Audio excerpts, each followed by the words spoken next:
There it is.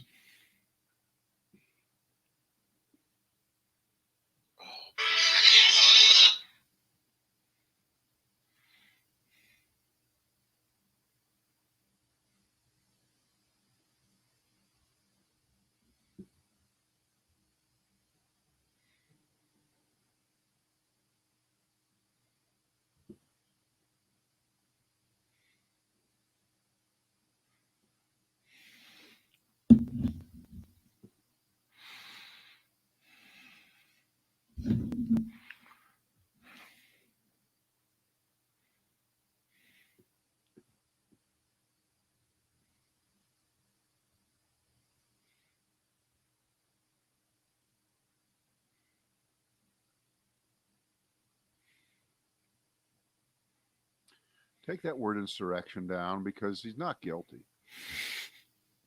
No, there was insurrection. We just don't know how it happened. We don't know exactly who is responsible for it. Just remember, some people did some things to a building there. That's all. That's what happened. That's all you need to know. Some people did some things. Yeah. And we don't even know who they are. Like if you get caught cheating on your spouse and you go to court for a divorce proceeding, a couple of people were in a bed somewhere doing something. Yeah. Is that going to be that's a good defense? That's a good explanation of what happened? So since we had no outside communication, the only thing, if we wanted to watch anything on TV yesterday, was all the shit that's loaded into the DVR. Okay. Oh, you had some though. Well, yeah. I mean, I love a ton of stuff. The stuff that like you have in there that you never watch. I've seen your DVR and it's quite full of shit. It's quite full of shit. And so for some reason, about 6 months ago, apparently I don't think I ever saw this movie. Jane hadn't seen. We'd never seen the Kevin Costner Whitney Houston Bodyguard movie. So we watched that last night. And the show-stopping version of "I Will Always Love You," the Dolly Parton classic, which gained new life with the voice of an angel. And when he walks out of that cornfield, whoa. Costner, that made. Then, of course, when she died, Barack Obama declared it a national holiday, and yeah. Remember the lies around that? Remember the lie that Barack Obama ordered the flags to be lowered to half staff, when in fact it was Chris Christie who lowered the flags to half staff in New Jersey. You remember this? Mistakes were made. Mistakes were made. All right, are we ready when you are, sir? All said. Okay.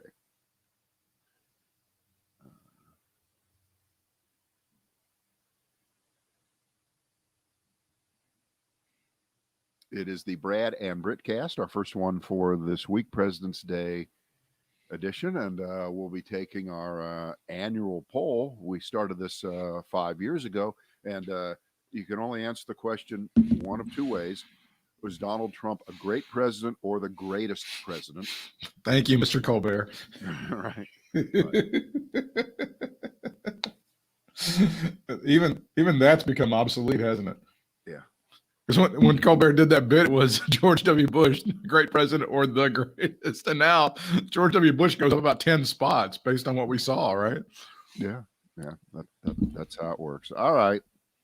We're going to have to cut it short today because both you and I are going to be driving over to the North Carolina state capitol, Raleigh, to join in with our Republican friends as we censure.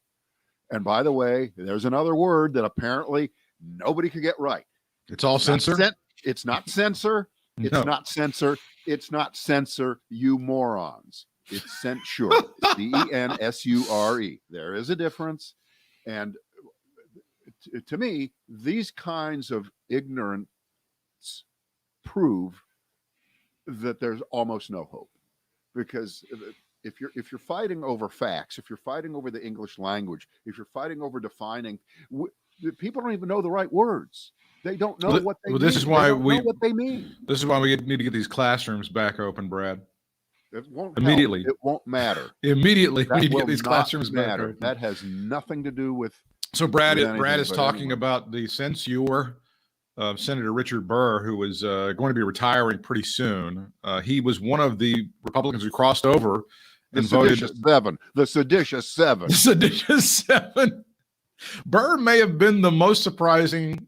You can argue Bill Cassidy of Louisiana, but Burr had not really telegraphed anything that he was going to convict Donald Trump, find him guilty of inciting that riot, which is what he was on trial for in the United States Senate. And Senator Burr is being rebuked. Senator Cassidy in Louisiana is being rebuked by his own party. I'm not sure about Susan Collins or Mitt Romney or any of the other ones who also. Well, damn it, they should be. They just should be. Why should they get away with it? Are we giving Richard Burr, half credit because he would do some pretty half-ass stuff when Donald Trump was in office to kind of push back against some of the bullshit, but he really didn't do a lot, and he carried a little bit of water for Donald Trump over time, did he not? Well,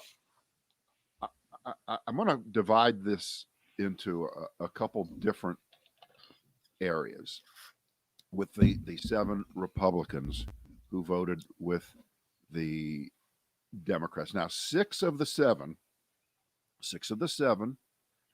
will not be able to be primaried in 2022 and will not face the wrath of the Trump voters in 2022. Some because they're retiring, like Richard Burr and Pat Toomey of Pennsylvania, right?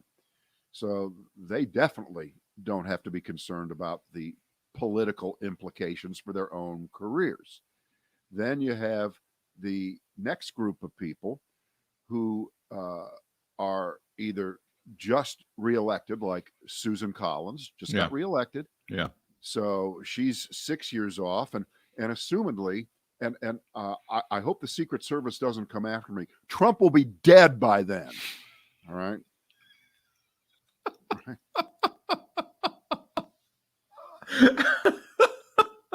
Natural causes. If anybody's arteries deserve to harden, right? Ben you would Sass have to think of Nebraska again, just reelected, and Ben Sass put out a completely idiotic, stupid defense that involved whataboutism, where he said, if it was a Democratic president, they would have all done the same, exactly the same thing. And you know what, Ben Sass? You are wrong. You are full of shit. Do not pass off your horrible tendencies and the Republican Party's horrible tendencies onto everyone else and play you can't say this about us because you do the same thing. You don't get to do that.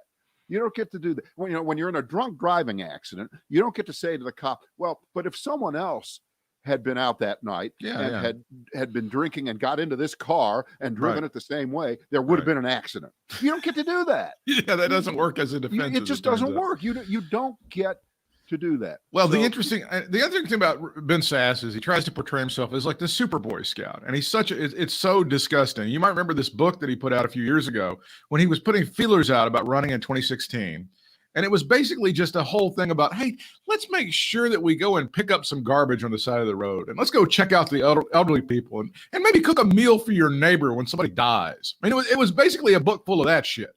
That's the kind of guy that Ben Sass is. Yeah, he's a bit holier than that. All right, then you have Mitt Romney, who has nothing to worry about, of course. And you have the senator from Louisiana, Bill Cassidy, who is, interestingly enough, he's not a lawyer; he's a doctor. Yeah. And he didn't just get reelected, right? But I don't think so. I think he's up in 2024. Yeah, I think he's got a couple years in. He's got a couple, so he doesn't have to really worry about that. The only person of the 7 that could be primaried out in 2022 is from Alaska, Lisa Murkowski, and she's already told the Republican Party to fuck off. Because they're doing a different thing with the primaries in Alaska that's kind of funky. So she's a little less exposed, but I believe she would have done it anyway. But she already ran one time as an independent when the Republicans told her to fuck off, and she won as a Republican, even though they told her to fuck off. So she doesn't worry. She doesn't care. But the bottom line for the whole seven, including Richard Burr, is this is what passes for a profile encouraged by them at this moment, which is doing exactly just the right thing. The bare minimum, really. Just the bare minimum. The bare minimum. Looking at the evidence that was in front of everybody's face that we all saw and voting appropriately.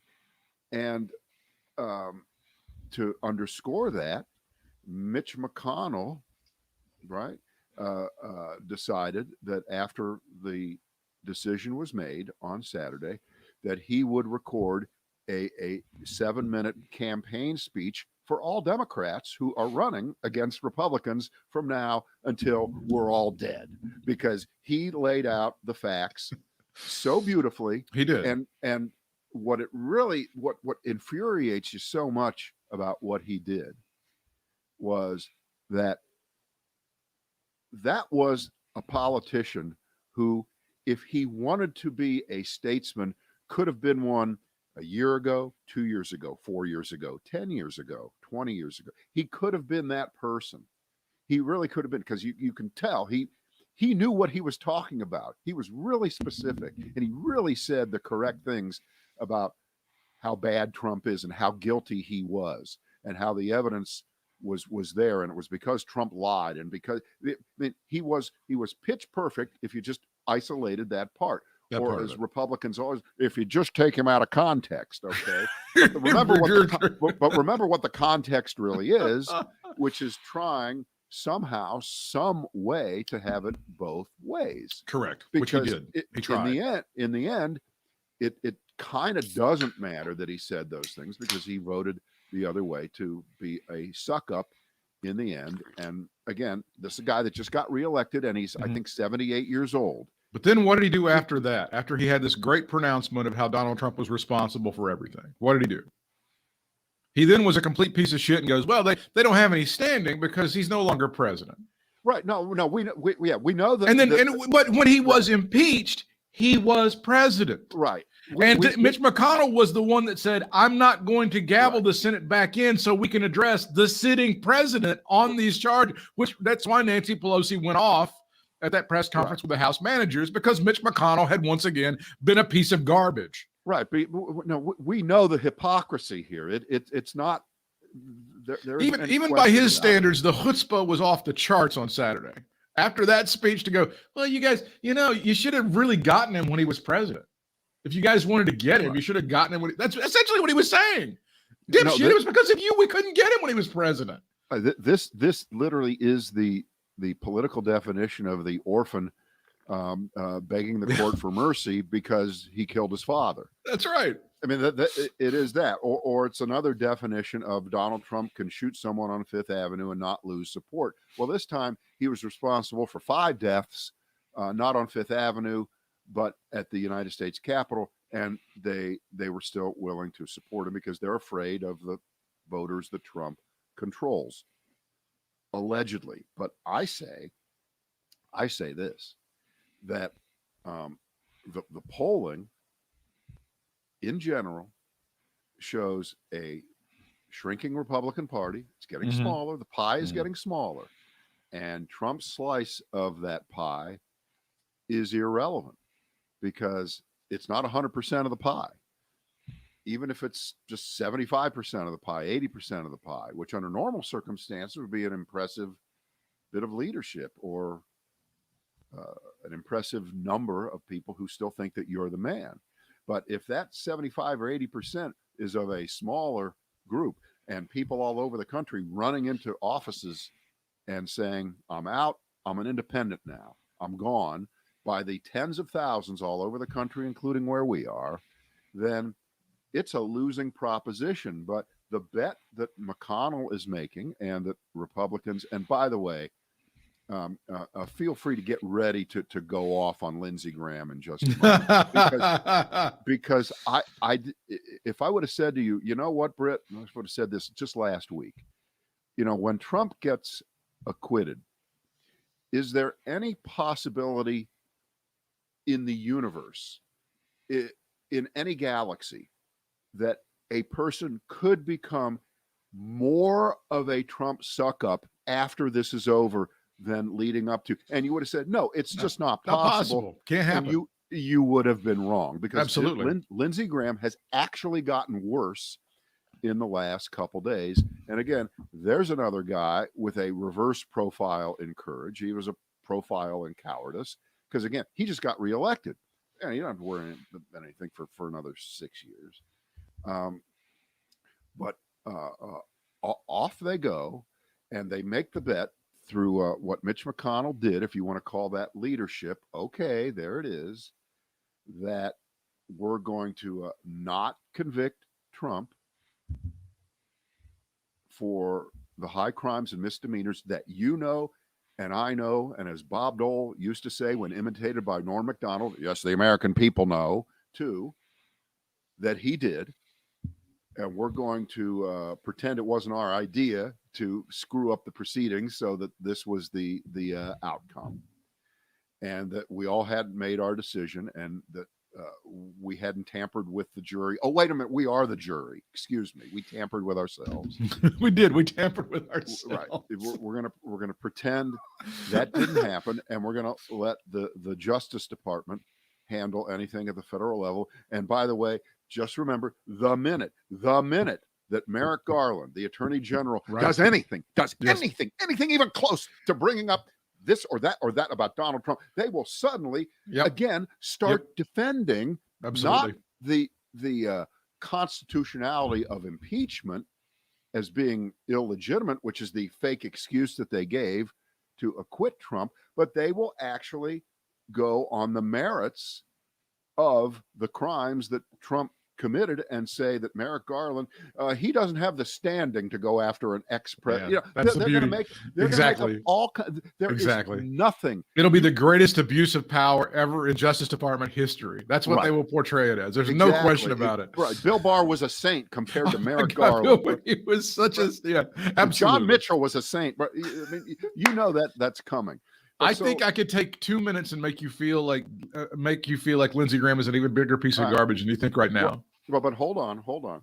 So the bet is that Mitch McConnell, who I think it is fair to say truly hates Trump. He definitely hates Trump. They all hate Trump. That's what's so infuriating. They hate him as much as we do. It's just for different reasons. There was a story that, and I've been listening again to that Axios podcast with Jonathan Swan called How It Happened. And Elaine Chao wanted to resign immediately when the thing happened on the 6th, even before you heard that she resigned, but she couldn't get in touch with her husband because, he was busy almost being murdered. So she was not able to immediately get in touch with him so she could resign her position. Oh, she wanted to do it on the spot, huh? Yes, that day. Wow. And he was busy surrounded by people who wanted to hang him and kill him. So she was not able to immediately get in touch with him. Excuse me, as a Philadelphia lawyer, let me tell you something. That is irrelevant to this story. Philadelphia? Irrelevant. Are you talking about? You're talking about Philadelphia? Yeah. All right. So finishing my thought, which I always have trouble doing. Yes. McConnell is betting that the acquittal plus saying that on the merits Trump was guilty, combined with then saying, but we found him not guilty under the constitutional numerical quirk of 2/3. That means you still love us, we still love you, and keep voting for Republicans. We're there. We're on your side. But meanwhile, I think that's a losing bet. I think the Republican voters are very confused right now. Which daddy do I need to listen to? And some of them are like, I don't know why this daddy isn't speaking out more against this daddy. And I think that there's some confusion there.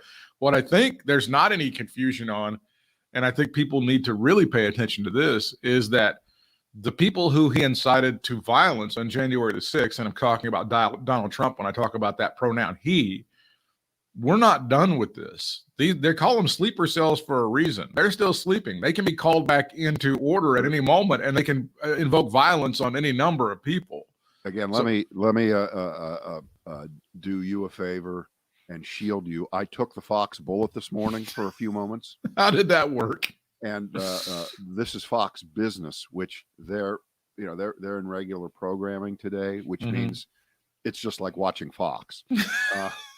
Fox Business is, you want to talk about a sham channel. That channel is a complete fraud. All it is it's like ESPN2 is to ESPN. Yeah. Fox Business is to Fox. I mean, it's the same format, just with a different label and a different suffix at the end.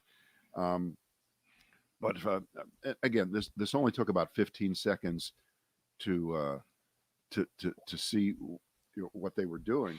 But I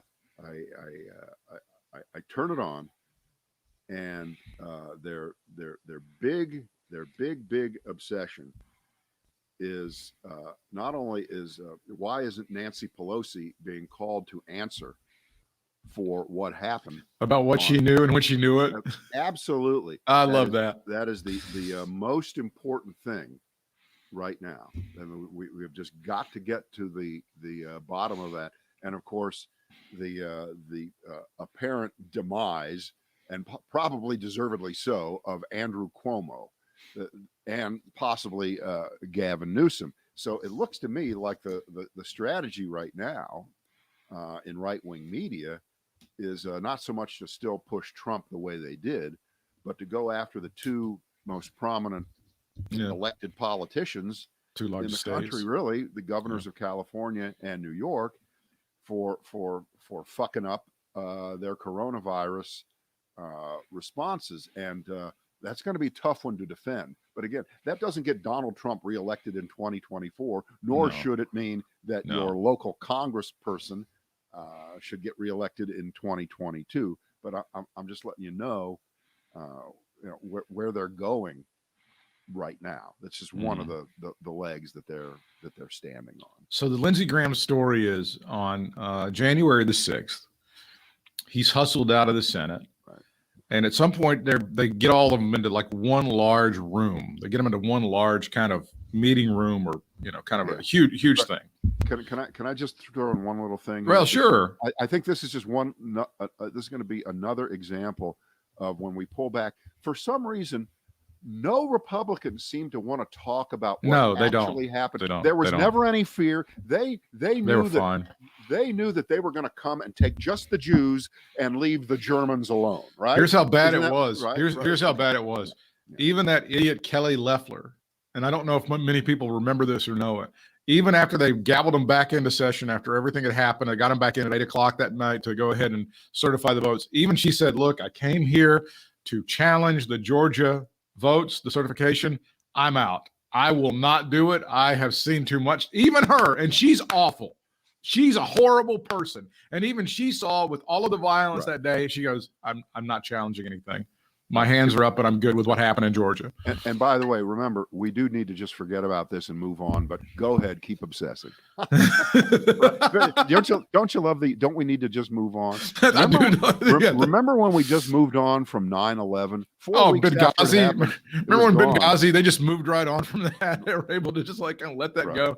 So Lindsey Graham is on the way to the thing, and he just starts like looking out the window at all the shit. And somebody goes, "Lindsey, get the fuck away from the window. Those people have guns." And he's like, blah, blah, blah, blah, blah, blah. So I think they get him into the room. They're there for a while. Everybody's terrified, scared. They don't know what's going on. They're watching shit on television. By the way, Jake Tapper is beating the absolute shit out of Ted Cruz and Josh Hawley as they're sitting there looking at their phones. And they're kind of just looking like, that's tough. So the sergeant at arms at some point comes into the room, and he's having trouble speaking because he's crying. He's very emotional. And Lindsey Graham starts yelling at him. Lindsey Graham goes, "This is outrageous. You need to use every resource you have to get this building back under control." And Sherrod Brown goes, "Shut up and let him talk." That's part of what happened on January the 6th. If you ever wanted to feel like Lindsey Graham, like you're like, I'm being a little tough on Lindsey Graham, I think he's got some redeeming characteristics. I think he's probably a good guy. No, he's not. He's horrible. He's awful. And I had thought that they would kind of duck under the radar in helping out the defense in the impeachment trial. No, they openly met with those idiots who were like the worst legal team in U.S. history. Holy shit, Bruce Castor. I hope he never gets. I hope he's disbarred. But remember, we knew that it didn't matter. It did not matter who the lawyers were, because if you have 40 plus Republicans saying ahead of time, there's no way I'm voting to convict. One of my three possibilities that I held out last week on what would happen in terms of Trump's defense was going to be that they were going to walk out, talk for 30 seconds, and then just leave. That would have been no less effective than what you saw. Yes, they were terrible, but it didn't matter when the jury is already been stacked against the case, and the jury is made up of actual victims involved in the case, and they refuse to acknowledge anything bad happened. I'm not quite sure what you do here. Now, when O.J. Simpson was acquitted the first time in his criminal trial, we all remember that afterwards the jurors then spoke, and a lot of them were just idiots, right? And there was some of this, we're making up for past bad decisions against black people in the courts, and jury nullification, jury nullification, and that was horrible, and that was outrageous. But almost like Saturday, even though there was an acquittal, everybody knew OJ did it.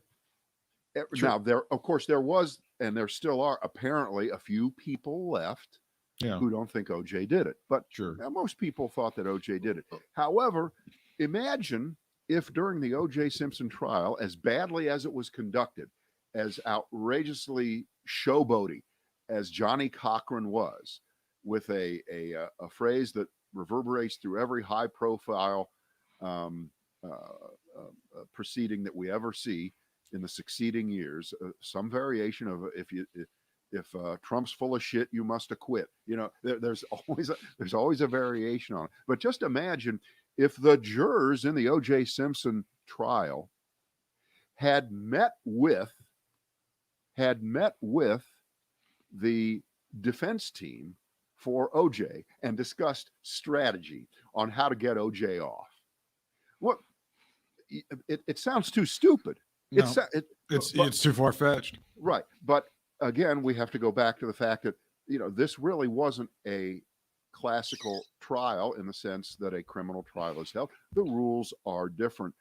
But Republicans, again, are so two-faced and so hypocritical on this because they sent those great lawyers who are going to go down in the Hall of Fame of lawyers, right? The Philadelphia guy and the whoever they were.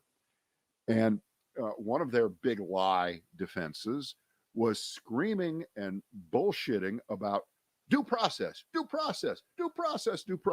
which, by the way, does not apply. It does not apply in an impeachment trial, because clearly if it applied, you wouldn't have the jurors meeting with the defense team. So that's correct. That would not be allowed. Yeah, in a regular court of law, that would not be allowed. In the O.J. Simpson case, the jurors did not meet with Alan Dershowitz, F. Lee Bailey, Johnny Cochran. No, they didn't. That I know. As bad a trial as that was, as much as the Dancing Itos became famous, and here's Jay Leno to announce the Dancing Itos. Go ahead. Hey, look at you, ladies and gentlemen, the Dancing Itos. If you think about it, the OJ trial may have been the OJ trial may have been the precursor of whataboutism, right? OJ killed this woman, but what about all the stuff the LAPD has done all this year? That may have been the greatest, the precursor of what we see today.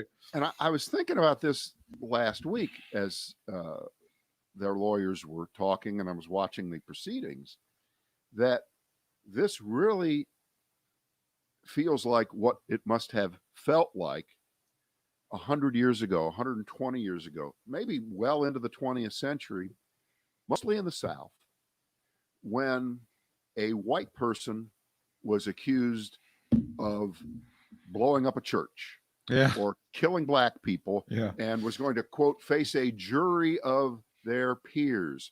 And you knew that it did not matter how much real evidence would show that that white person was guilty. They were getting off.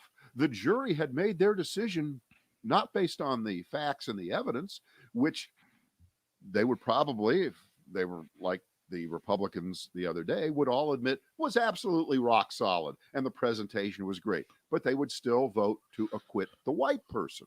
Exactly.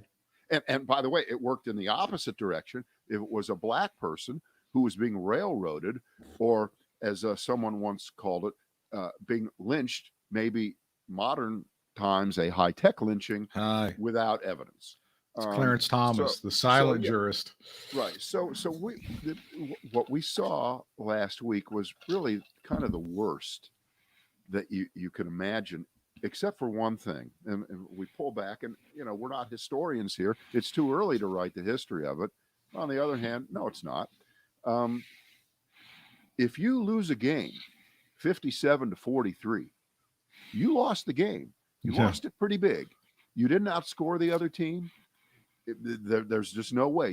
But they didn't cover the spread. They weren't able to cover the spread. Well, and remember, the spread is an artificial construct. It is of Jimmy the Greek, and but the spread is you had to get to 67 instead of 57. Given everything that you just said, the fact that they got 57 votes is almost miraculous. Even with the stupidest legal team of all time being aided and abetted by Lindsey, to get 57 votes, which is the highest number to convict in history, by the way, in an impeachment proceeding. It's never happened before. Well, but see, you have to. I look at it this way, and let's not pretend for 1 second that the average person who goes to a Trump rally is some kind of strict constructionalist, constitutional lawyer, scholar who even knew that you had to get to 67 votes to convict. Most people think, and again, it's just like the legislature in the United States, in the Senate, and it's just like our electoral college. We have these bizarre rules that nowhere else in the world are they followed, where majority rule doesn't hold. Exactly. However, in the case of a presidential election, 9 out of 10 times it's happened that the person who gets the most electoral votes also got the most popular votes. That happened again this time. Joe Biden got way more popular votes. He got more popular votes. He had a bigger margin, a bigger percentage than Kennedy, than Carter, than Clinton, than Obama. I mean, that was the true definition, at least in the 20th century, of kind of a landslide. He didn't get a Lyndon Johnson landslide. That was a bigger blowout. Right. But other than that, that was a big win. And it's being portrayed as if Joe Biden just snuck through the door and suddenly now what? He's lucky because of the Electoral College? No, He also won the popular vote. And 57-43. And by the way, I don't know if you've seen the breakout. Those 57 senators represent, I believe it's 75 million more citizens than those who are represented in the 43. Because remember, the 43 votes, the Republican, those are, shithole states, a lot of them, with not a lot of people, like Alabama and Mississippi and places like that. And so most of the people in this country voted for Joe Biden. And Joe Biden won by the rules that are set up. And when it came time to try to convict Donald Trump, most of the people who represent most of the citizens of this country voted without equivocation that Donald Trump did it and was guilty of violating the Constitution and, in effect, waging war against the United States. I'm almost sorry they didn't put the word treason in the articles of impeachment, because really that's kind of what he did. And it's only, wow. But on the other hand, it's a long time ago. What was it, 5 weeks ago? Oh, yeah, it's been 5 weeks. Yeah, a long time ago. So the verdict of history, the verdict of history on Donald Trump, and we always talk about, well, what's going to be at the beginning of his Wikipedia page? It isn't going to be that he overwhelmingly was not convicted twice after being impeached that he got it's not going to read that way. It's going to be he's going to be the only twice impeached president in American history. And depending on what happens, in New York and in Washington and in Georgia, in terms of local prosecutions of him, even that might not be the first line of his obituary. It may be. Donald Trump is the first president to ever be convicted of a felony after leaving office. He may be the first one, which I think that's what's going to happen in Georgia. And when they nail his ass in Georgia, which I think they're going to, for that phone call to Brad Raffensperger, or as it was said by the Philadelphia lawyer, Ben Roethlisberger. Did he really say that? Yes, he did. Bruce Castor said that? I can't remember which one said it, but I heard it. I heard it, and I was not watching on the TV that I have a DVR, so I couldn't just roll it back immediately. But I thought he said Ben Roethlisberger. It was the guy from Philadelphia. It was that Vanden shit. No, Castor's the guy, the Philadelphia guy. But the Vander shit, who is the personal injury lawyer, who does, if you slip on the floor and break your leg at Hardee's, he's your guy. And so now he's a constitutional expert. He's the one that called Brad Raffensperger Ben Roethlisberger. And I put it up as a Facebook thing. I said, did I just hear? And nobody confirmed it. And then the next day, I read a column by Dana Milbank of the Washington Post, who, for my money, he's just the best. I love him. Pretty good. He's a good writer. And sure enough, there's a paragraph saying they even called him Ben Roethlisberger. I said, yes, I'm not senile. My hearing isn't gone. I did hear it right. And I thought it was such a perfect Freudian slip. And by the way, Ben Roethlisberger deserves an apology, don't you think? That's it right there. And it was Bruce Castor that said it. Okay. That's the story. Bruce Castor confuses quarterback Ben Roethlisberger with Georgia Secretary of State Brad Raffensperger during Trump impeachment. Now, to be fair, Jamie Raskin did call Lindsey Graham Aaron Rodgers. So, it's the same thing. What about that? How come nobody's talking about that? You can see how those two people would be confused. Yes. They're very, very similar. You can exactly. see how that would happen. Are you upset, as a lot of Democrats are, that they caved on the whole idea of the witnesses after rolling it and seeming like they were going to do it? And then they said, no, we'll just have statements. Especially, they were more interested in doing that after it appears that the Trump defense team, what shall I say? What's the word? Lied about the president's reaction while it was going on, saying that I'm sure that he was concerned. Meanwhile, Jamie Herrera Butler, the congresswoman, said, no, I was right next to, and this is what you really need to remember. Focus in on this greatly. I was right next to Kevin McCarthy, the minority leader, and he was really arguing, and Donald Trump said something like, I guess these people are more upset about the election than you are, Kevin. Now, put a pin in that.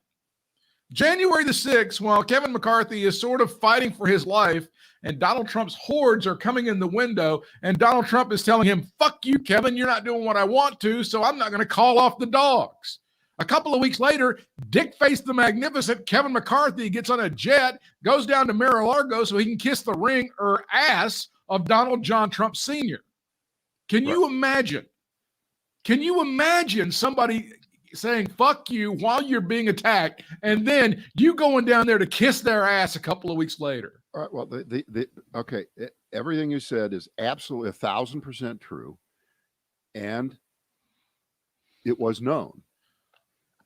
And those 40 some Republican senators made it very, very clear, that no amount of evidence was going to make them change their mind, because they are afraid of Donald Trump's voters, who will continue to support Donald Trump, whether he shoots someone on Fifth Avenue, is responsible for having people die at the U.S. Capitol, or if he plots against the United States of America, which he did.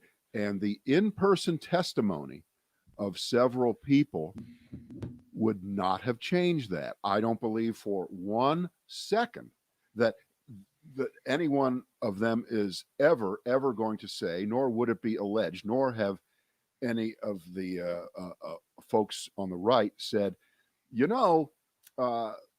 if we just could have seen some witnesses saying these things that we all knew were absolutely 100% true, we would have changed our vote. That wasn't going to happen. No, that's bullshit. So you're right. What I think is, and I don't know whether you're on my team with this. This is fucking Democrats eating their own. This is Democrats playing the we always give up. We're so weak. We can't do anything wrong. And when you look back, that's a true teeny tiny irrelevant footnote in this story. And I think that Joe Biden has handled this 100% right. Yeah. He has not weighed in any more than he needs to with a few side comments here or there. The dumbest questions that were asked of Biden or his spokesperson the other day alluded to, well, how do you think Joe Biden would have voted if he would have seen the evidence? What kind of dumb fuck question is that? Well, yeah, Joe Biden would have been a Democrat who voted to acquit Donald Trump. What kind of stupid shit question is that? Well, but he's such a doddering Alzheimer's patient that he probably would have known how he's voting anyway, Brad. But he has no idea. Right. So what you're saying is 100% correct. I mean, if there would have been a picture of Donald Trump with a knife in his hand trying to go through the door, they would have said that George Soros put that knife in his hand. If he would have had a gun in his hand shooting at Republican senators, they would have said, "Oh, Antifa photoshopped that. That's not." I mean, there was just no possible way. That's how sick these people are. Well, but next time someone ever accuses the Democrats of moving the goalposts, right, or moving the line back, like Bugs Bunny and Yosemite Sam keeps one step over, another step over. You just have to laugh at them, because even now, as a former president, they're hitching their electoral prospects, obviously only in a primary, though. Remember, only in a primary. They're afraid that Donald Trump still has the magical power to fund and to campaign for someone who's running against a senator or a congressperson, and that ability is going to last forever. And I think they're really, really making a bad bet. I mean, let's go back to last week's, I think, excellent analogy of the gangrenous leg. They had a chance to cut it off last week, to cut the leg off, and then work from there. But they chose not to, and now they're stuck with it. And the gangrene is going to continue through the Republican body politic for years and years, maybe decades, maybe beyond our lifetime. I don't know how they get out of this, but if you would have said 5 years ago to me, or if I would have said it to you, or if I would have said it to you, that we're about to have someone enter the history books in the United States who will push Joe McCarthy into a way back second place as the most dangerous demagogue in American history, you would have said, oh, now Trump's bad, but no, he's not Joe McCarthy. Stop it. Well, it happened. And what's even worse is it continues to happen. And when Joe McCarthy was finally exposed for what he was, the downhill spiral was quick, and then he was gone. And McCarthyism was, for the most part, gone. Although you could make a case that it never really went away in some form, and that a lot of the tactics that are being used, and if they do a 23andMe on Ted Cruz, I swear to God, there's got to be some Joe McCarthy DNA rolling around in there, right? It's the same speaking technique. First of all, thanks for the mental image of Joe McCarthy having sex. I want to just, first of all, thank you for that. That should quell my appetite for the rest of the day. And then second of all, Raphael being, it would make so much sense. It would really make so much sense. No question about it. But think about it. That's the bet that they're making. And so let's say this all works out for the next 2 years the way Lindsey Graham envisions it, the way Donald Trump envisions it, and he gets his dopey daughter-in-law to somehow win the Republican primary for Senate in North Carolina. Now, you know she's going to win, right? You know she'll win the primary. I don't know if she is or not. You know, it's so because I know that Mark Walker, our stupid ex-congressman who wants Tom Tillis's, or he wants Senator Burr's job, he was already fundraising off of how awful Senator Burr was, like the next day, right? All right, but let's just say that all this happens around the country, and that Donald Trump is able to raise tons of money to help Trump-like candidates challenge every congressman who voted for impeachment in the House, and against Lisa Murkowski up in Alaska, and it's even a more Trumpy party in 2022 than it was in 2020. Think of that. So these people all win their primaries, most of them. In the general election, they are going to get slaughtered, assuming, and there's all kinds of things that could happen. The coronavirus is tamed fairly well. We're back to what is close to normal life, even if we still have to wear masks, but most of the population is vaccinated. The drug companies are continuing to update the vaccine, so we're going to have to get it every year forever, like a flu vaccine. Yeah. And you can go to concerts, you can go to baseball games, you can travel again. And the Republicans are running still Trumpy candidates in a lot of these races. They will say, well, but in 2020, down ballot, except for Donald Trump, we really did well. They're going to say that.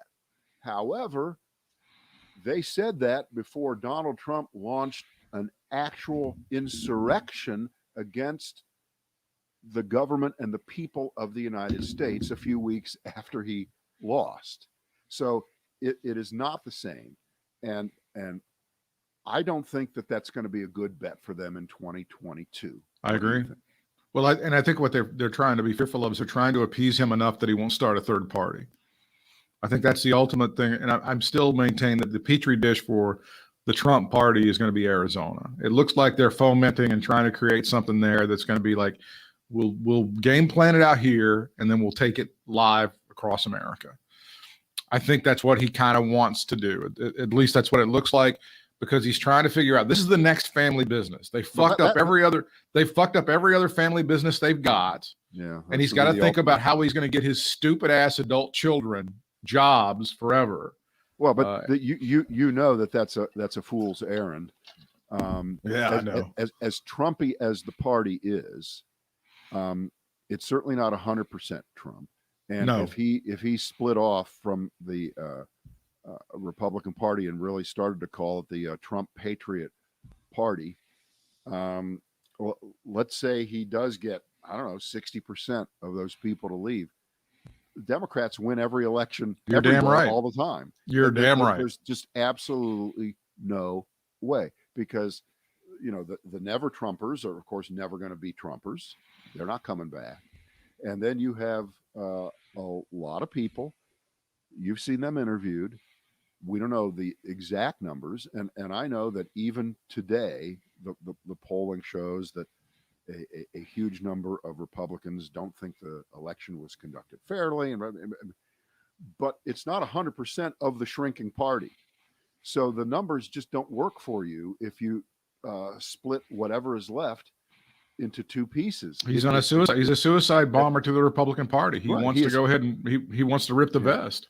Yeah, that's what he wants to do, and he doesn't care about. But then I guess you would get the ultimate conspiracy theory, which is that they bring up all the donations he made to Hillary Clinton and other Democrats before he decided to run as a Republican. Right? They will bring that up and say that was his plan all along.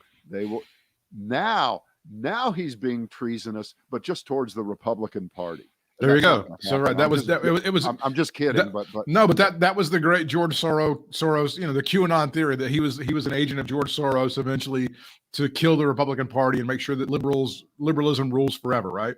They can then change on a dime. They can go ahead and say that he was this agent that was sent from George Soros and from Hillary Clinton to destroy the Republican Party. When in fact, the Republican Party embraced him completely, and they took the poison in willingly, and they asked for seconds and thirds. As we finish up, terrible snowstorms going across Texas, a lot of people without power and stuff. I'm assuming those people don't want any help from FEMA because they don't want to be part of the federal government, right? I mean, they're not going to want any help from any sort of. Well, isn't there that giant area of Texas where they were doing what was that thing called?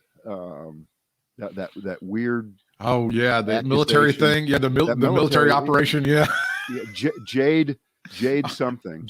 Operation Jade Arrow or Jade something like that. Yeah. That was going on in there. I wonder. So I assume that they're not going to want any help from the federal government because they're trying to secede. So they don't really need any help. And I assume also that the body count that was not assigned to Donald Trump from COVID-19, if people start dying during this snowstorm, absolutely will be Joe Biden's fault, right? Can we look forward to that? I doubt that. I like the way you're thinking, but it's well, the big problem in Texas obviously is J.J. Watt. There's no question leaving the Texans. Why are you avoiding the real? Oh, you know, that uppity quarterback thinking that he can actually figure out his own future. I mean, come on, we got to figure out what we do here. First, you give them the right to vote, then they want to. Hello. All right. That's our show for today, ladies and gentlemen. See you tomorrow. Oh, we do have a special. We're going to be starting at 5:00 tomorrow, just like last week. 5:00 tomorrow, 5:00 Wednesday, everybody, for the live cast. Yeah, we'll put that up on our Facebook pages and shit like that, so people know. See you. See you. Bye.